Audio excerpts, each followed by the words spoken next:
So hello बच्चों, so now our next part, that is part number 3 of force and laws of motion. Okay तो अब हम बात कर लेते हैं बच्चों नेक्स्ट जो हमारा था, दैट इज़ मोमेंटम. क्या?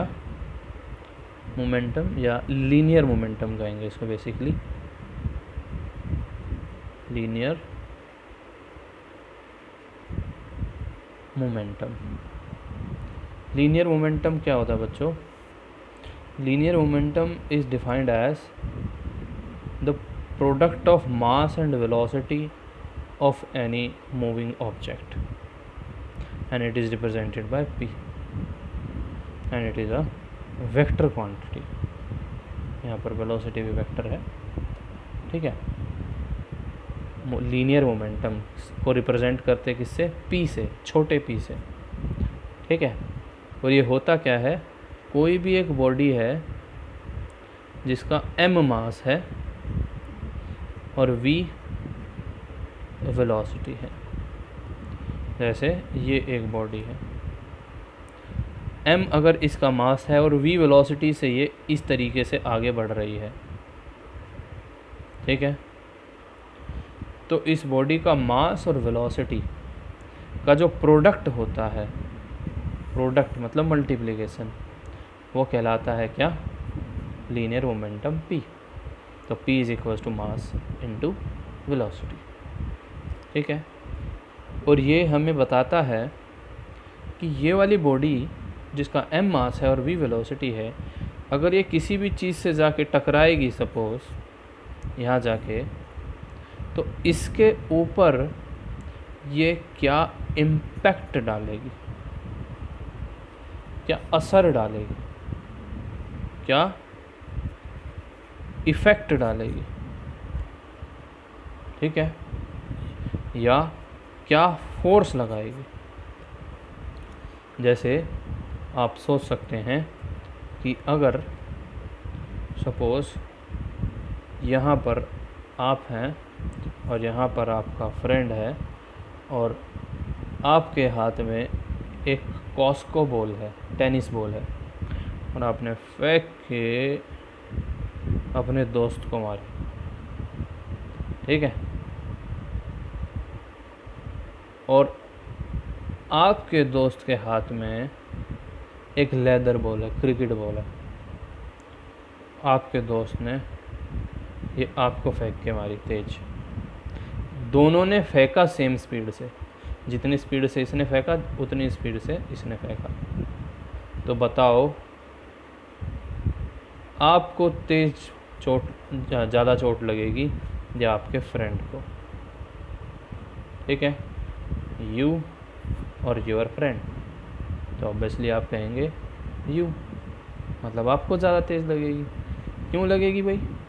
क्योंकि इस बॉल का मोमेंटम ज़्यादा है और इस बॉल का मोमेंटम कम है. वेलोसिटी तो दोनों की मैंने बराबर मान ली, लेकिन मास दोनों का क्या है? अलग अलग है. ठीक है. तो फॉर्मूले से हमें ये भी पता लगता है कि अगर मास ज़्यादा होगा तो मोमेंटम ज़्यादा होगा, ज़्यादा चोट लगेगी. और वेलोसिटी ज़्यादा होगी तो भी मोमेंटम ज़्यादा होगा, चोट ज़्यादा लगेगी. ठीक है. तो इसके और भी एग्जांपल आप कंसिडर कर सकते हैं. ठीक है. जैसे मैं इस तरीके से पंच मारता हूँ यहाँ पर बोर्ड पे, धीरे मारा तो कम चोट लगी और बहुत ज़ोर से मारा तो ज़्यादा चोट लगी.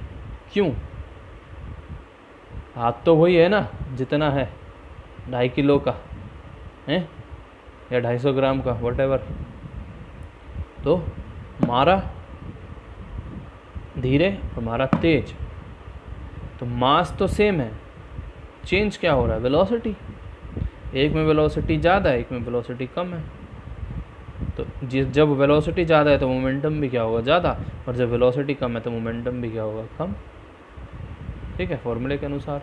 और दोनों ही अगर ज़्यादा हुए तो मोमेंटम और भी ज़्यादा होगा। ठीक है, तो अब बात कर लेते हैं हम मोमेंटम की थोड़ी यूनिट्स की और इसका थोड़ी स्पेसिफिकेशंस की।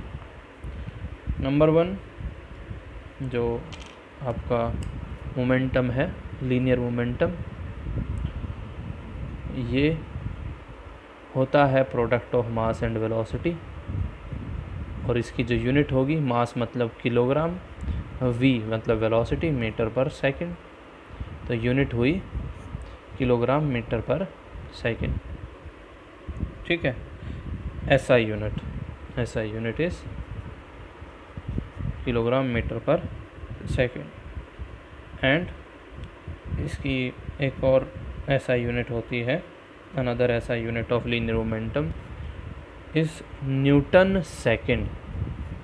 क्या होती है? Newton second. ये कैसे आई ये बाद में बताएंगे, अभी आप सिर्फ इसको याद कर सकते हैं। ठीक है, और अगर मैं सीजीएस सिस्टम में बात करूं, ये तो थी एमकेएस सिस्टम में। सीजीएस सिस्टम में क्या होगा बच्चों? किलोग्राम का ग्राम, मीटर का सेंटीमीटर और सेकंड ही रहेगा। तो ये हो गया सीजीएस सिस्टम में यूनिट। ठीक है, और अगर देखें कि momentum is directly proportional to mass, mass बढ़ेगा तो मोमेंटम भी बढ़ेगा, and momentum is also directly proportional to velocity. Velocity बढ़ेगी तो भी मोमेंटम बढ़ेगा। ओके।